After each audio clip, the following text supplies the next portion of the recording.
Hello and welcome to New Filmmakers Los Angeles in partnership with Movie Maker magazine. My name is Danny DeLillo and we're here at the South Park Center. I'm delighted to be joined with Charine with her movie Riverbank. Let's take a look at the clip.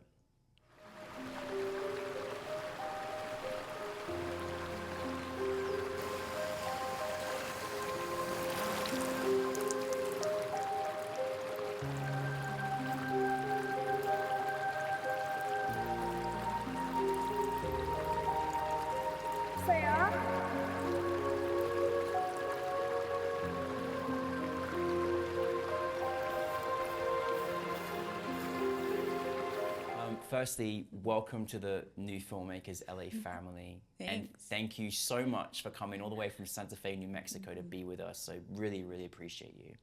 Yeah, of course. Really happy to be here and to be a part of the In Focus Indigenous Cinema program.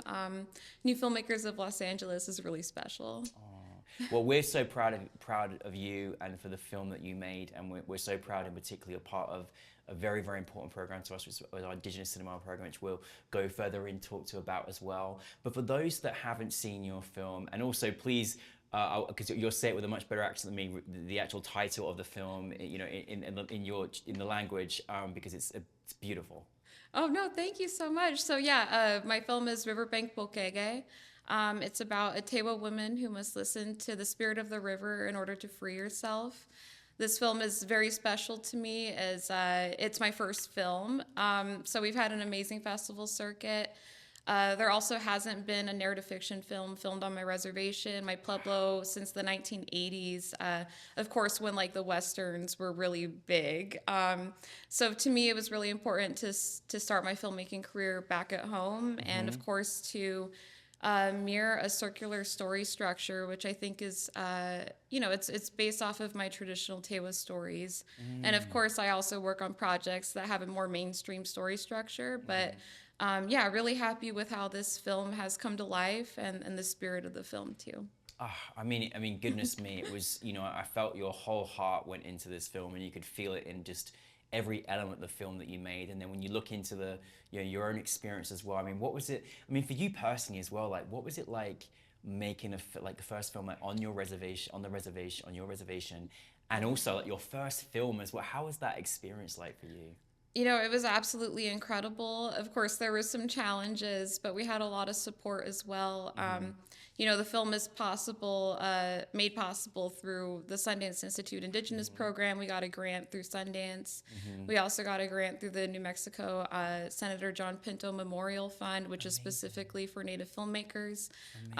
First Peoples Fund was also a huge part of this film. And of course, our crowdfunding campaign, which I got to learn a lot about what it means to, put yourself out there and crowdfund. So yeah, it was really incredible. I learned a lot and worked with a lot of family members to make this film possible too, all first-time actors.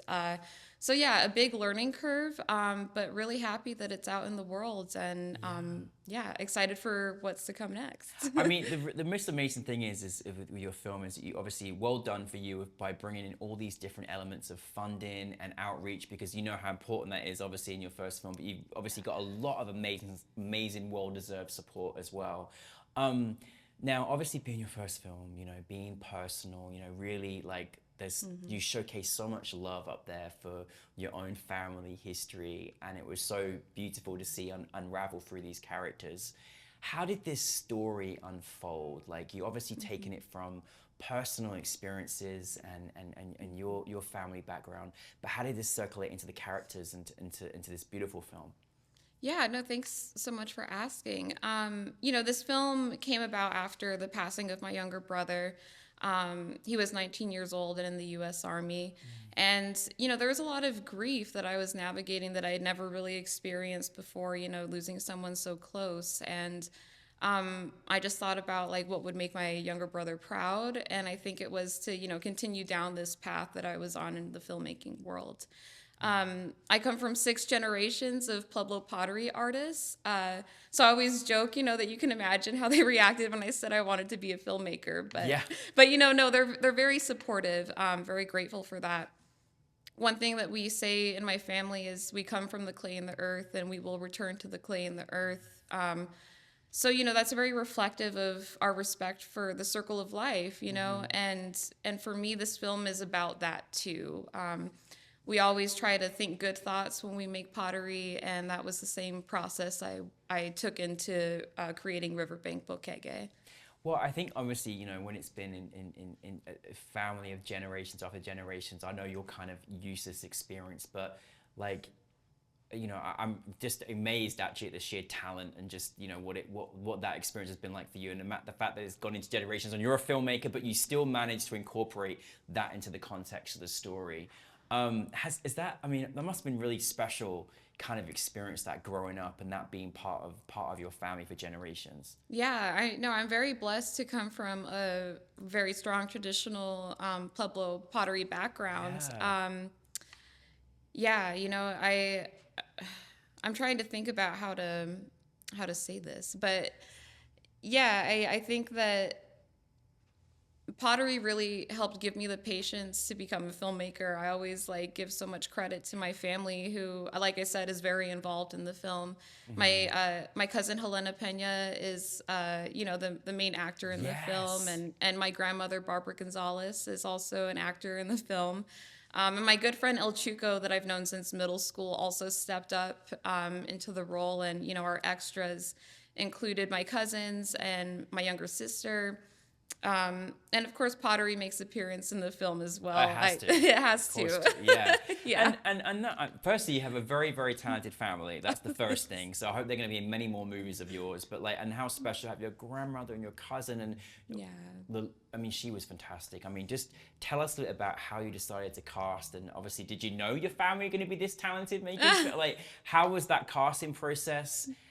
They really did a fantastic job. I couldn't take a breath sometimes through just some of the scenes you put us in, because it was so powerful. But how did that articulate where you discovered your own family, this talented pool that you've got at home? Yeah, and for me, it was very important to include Tewa Pueblo people in this film. So I knew that I was wanting to cast Tewa people, and honestly, there's just not very many Tewa actors out there.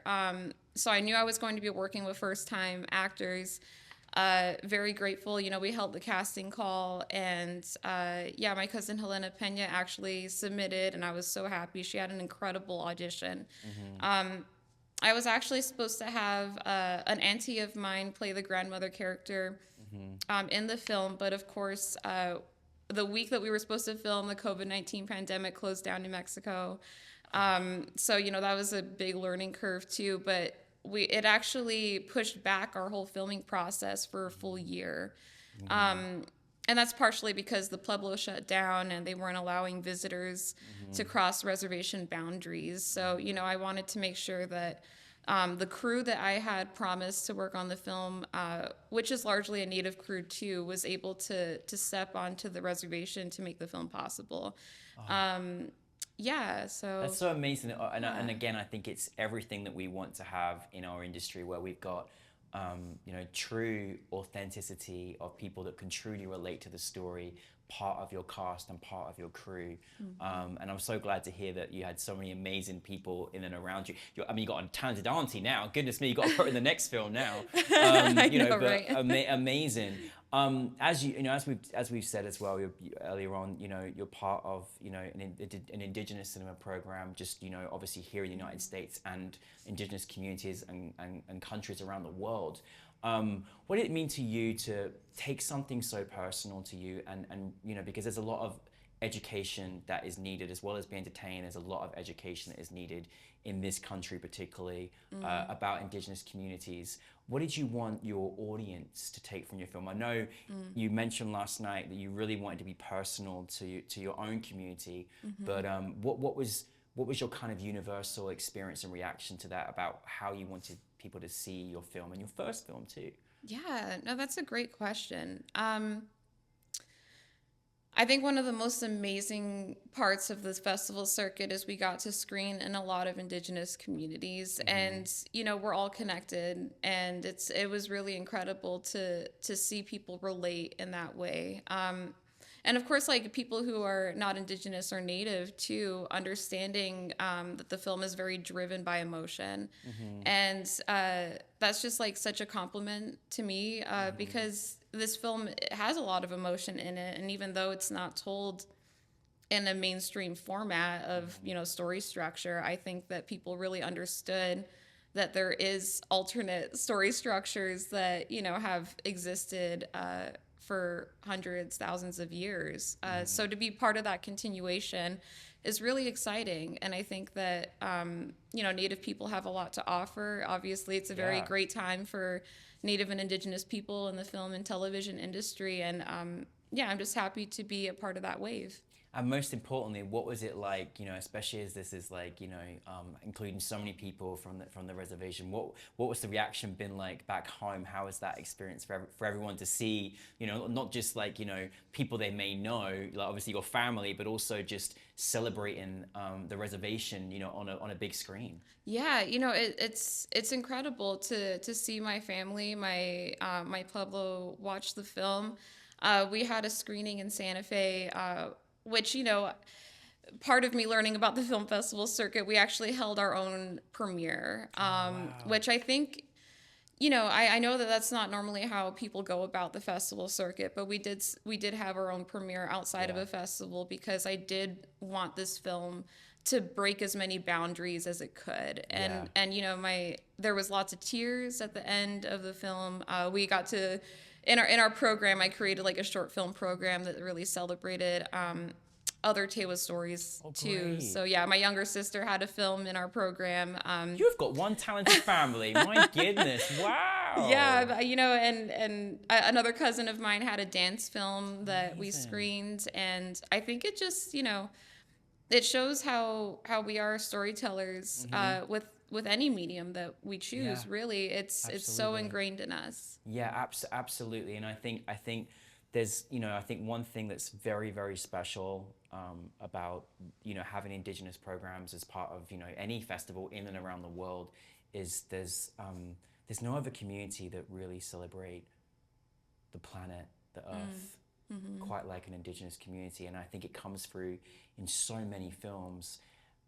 I mean, I know obviously I can understand, you understand that, but do you find that in when you're going around, like there's no, I mean, Indigenous communities are so the best at celebrating the planet, the earth, like, and it's so powerful. And seeing your film up there on the big screen, especially in that block, was mesmerizing. Did you find that experience too? I'm curious. Yeah, you know, I think, well, obviously I very much enjoy NewFilmmakers of Los Angeles, and seeing the films talk to each other in the different programs that it's been in has been really, really incredible. We also, you know, we got to travel to the Maoriland Film Festival in New Zealand and Aotearoa, and that was really eye-opening for me.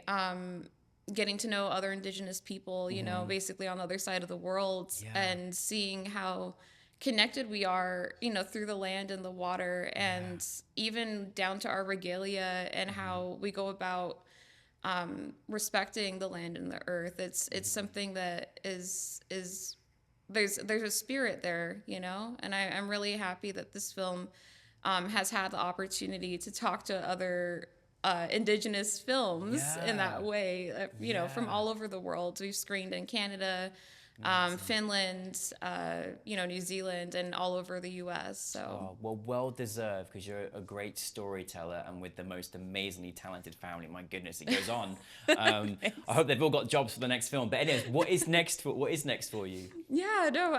Well, I'm currently a 2024 Sundance Institute Native Lab Fellow. I'm the only episodic project in our cohort, so I have my series End in Time, which is an hour-long fantasy drama about a Tewa woman who develops dimension-bending abilities and must master these abilities to expose nuclear secrets threatening her Pueblo. Oh my goodness. So that's largely inspired by, you know, of course, my community first and foremost, but also the release of, you know, the epic film Oppenheimer and the lack of Native perspective in that film, because the atomic bombs were developed on my tribal homeland. So, you know, we're still dealing with the environmental aftermath of the atomic bombs, but also of continued nuclear weapon development. So this is a series that I hope will be able to talk about some really hard topics in some really fun ways. So we're gearing up to pitch it at Sundance and shop it, and yeah, really excited to see where that project goes. I also have a feature film in the works, which is the working title is Miss Indigenous Universe, and it's about it's based off of my experience in the powwow pageant circuit. So I think that'll be a really fun project to explore as well. I also have a short film, How to Say I Love You in Tewa, which is kind of like a Karate Kid Pueblo film, and I hope it serves as a good language preservation tool as well. You have got so many amazing stories to tell. I'm so glad you're a filmmaker, because my goodness me, like, I mean, whatever direction you'll take us into next, it's so well thought out, and actually really not just, entertaining stories, but really, really important stories as well. So I'm just very, very glad. But we're so fortunate. Well, good luck at the rest of Sundance Institute. They're friends of ours, and you're in great hands there as well. But welcome to our family. Thank you for coming to New Filmmakers LA. And lots of love to all of your very talented family and all the cast and crew as well. So thank you very, very much for Riverbank. Thank you. Kuta woha. Thank you, everyone.